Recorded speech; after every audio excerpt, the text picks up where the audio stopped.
CBSE में competency based questions का काफी महत्व है।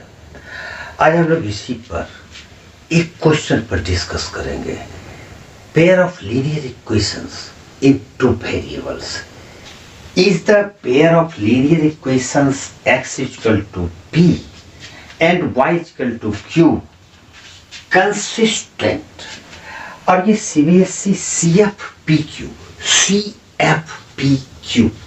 कॉम्पिटेंसी फोकस्ड प्रैक्टिस क्वेश्चन, इसका प्रैक्टिस कीजिए। इस तरह के क्वेश्चंस को आप प्रैक्टिस करें क्योंकि कॉम्पिटेंसी बेस्ड क्वेश्चन काफी इंपॉर्टेंट है सीबीएसई के एग्जाम के लिए।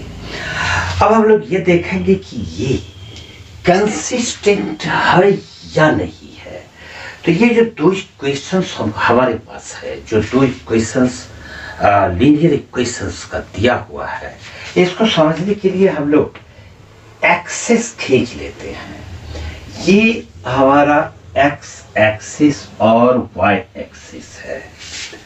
अब यहाँ पर हमारे पास जो दो इक्वेशंस है, बारी बारी से दोनों का हम लोग ग्राफ खींचते हैं।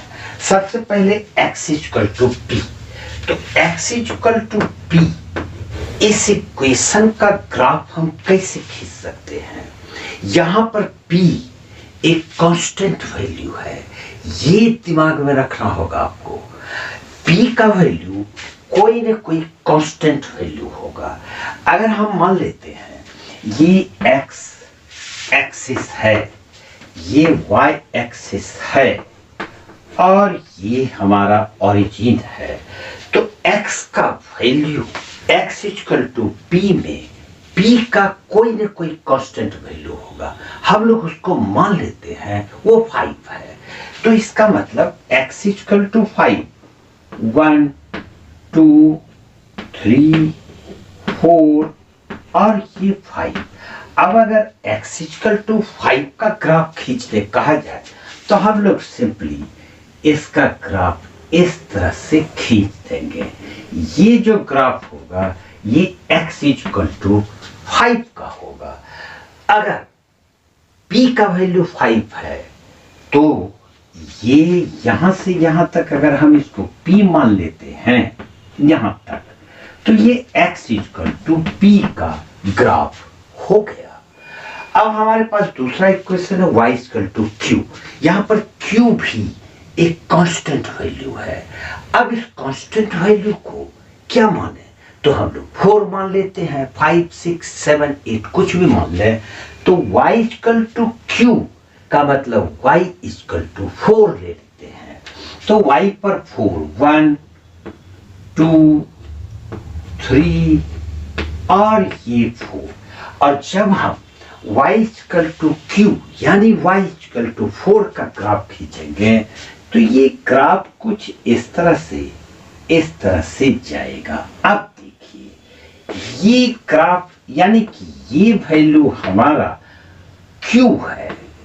अगर हम q इक्वल टू 4 लेते हैं तो ये q का वैल्यू है, यानी कि ये equation y equal to q हुआ और ये x इक्वल टू p।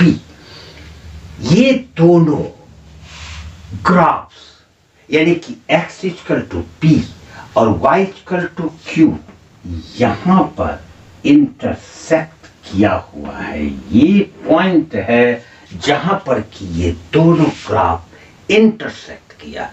क्या कोऑर्डिनेट होगा इसका? इसका कोऑर्डिनेट होगा x एक्सिस पर ये यहां से यहां तक हमने इसको p माना था, तो ये p, और y कोऑर्डिनेट इसका यहां से यहां तक हमने q माना, तो ये q है। यानी कि इसका पॉइंट ऑफ इंटरसेक्शन PQ है। इसका मतलब है कि इसका एक सॉल्यूशन है, यूनिक सॉल्यूशन है। इसका मतलब ये ग्राफ कंसिस्टेंट है।